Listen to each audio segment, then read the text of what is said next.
Hola, bienvenido a esta nueva tutoría.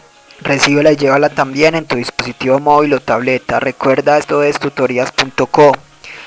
Comillas.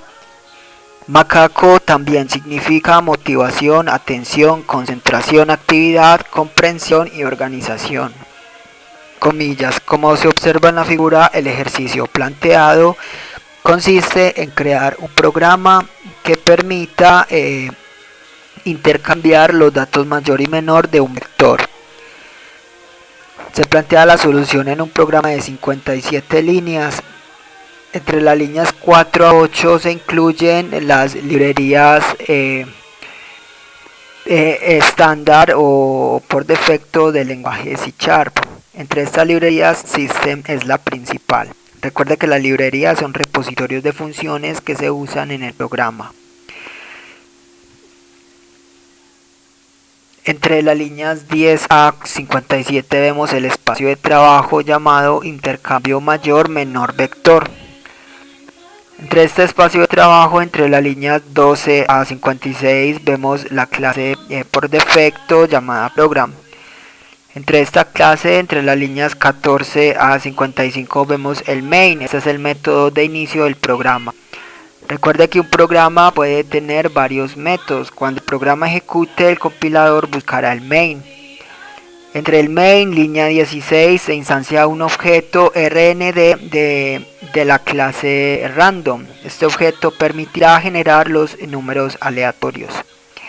Línea 17, se declaran 6 variables de tipo entero, las variables menor-mayor, posición mayor, posición menor y las variables auxiliar n.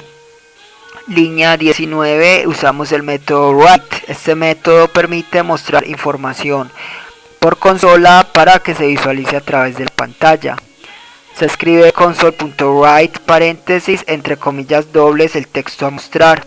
Se puede mostrar texto o variables. Para separar el texto de las variables se usa el símbolo de suma. Aquí estamos mostrando el mensaje: favor ingresar el valor de n. Línea 20, vamos a capturar ese valor de n, que será el valor del tamaño del vector. Se usa entonces el método readLine. readLine permite capturar información del teclado. Se escribe console.readLine. Este método retorna texto. Si necesitamos un valor numérico, se convierte a un tipo de dato numérico a través de un casting. Un casting es una conversión forzosa de un tipo de dato a otro. Entonces lo que el usuario ingrese se convierte a entero y se almacena en la variable n. Línea 22, se declara un vector de tipo entero llamado n. No, se declara un vector de tipo entero llamado vec y de tamaño n. Recuerde que los vectores son estructuras de datos que permiten almacenar información de manera temporal mientras el programa ejecuta.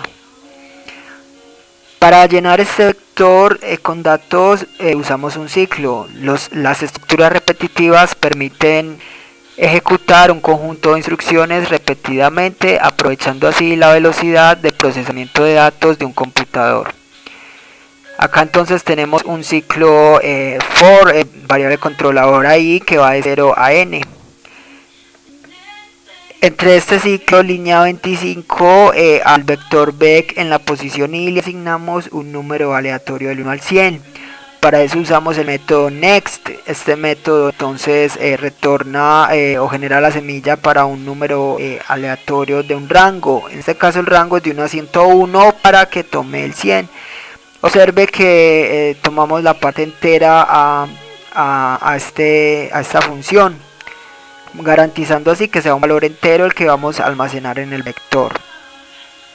Ahora vamos a imprimir el vector entre las líneas 27 y 28 a través de otro ciclo y usamos entonces el método write. Mostramos el vector vec en la posición i seguida de un tabulador o un espacio largo.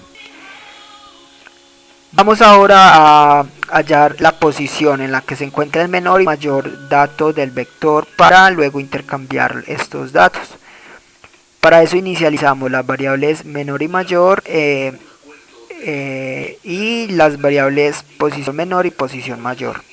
Estas dos últimas en 0 Y las variables menor y mayor, recuerde que se inicializan en valores muy grandes y muy pequeños respectivamente.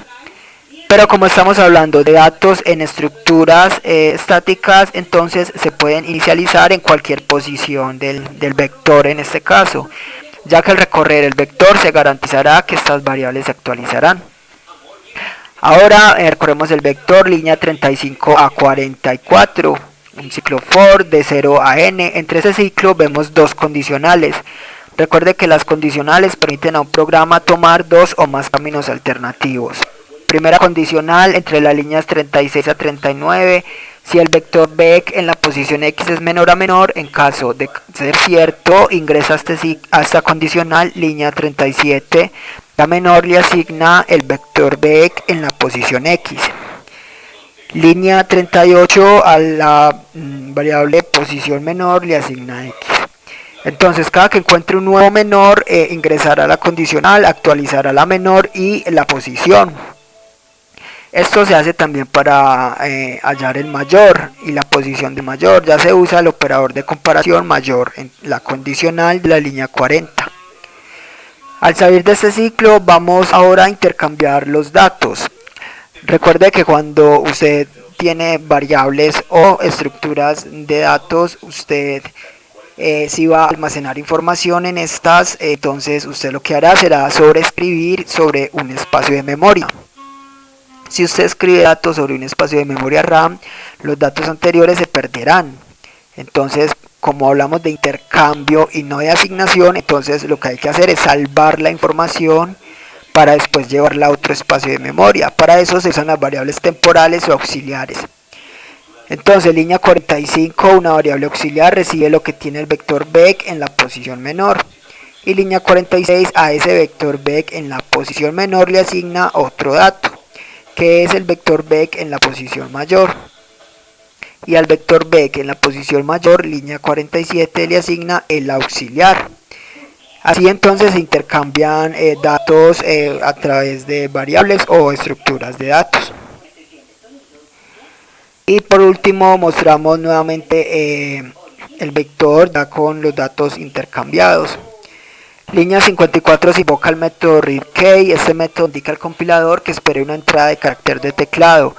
Esto para que el programa cuando ejecute no cierre automáticamente la ventana. Esta fue la tutoría del ejercicio: crear un programa que permita intercambiar los datos mayor y menor de un vector. Repasa la teoría, resuelve nuestro test y practica un algoritmo en el tablero. Si esto te gustó o no, te invitamos a discutirlo y valorar la experiencia de esta tutoría.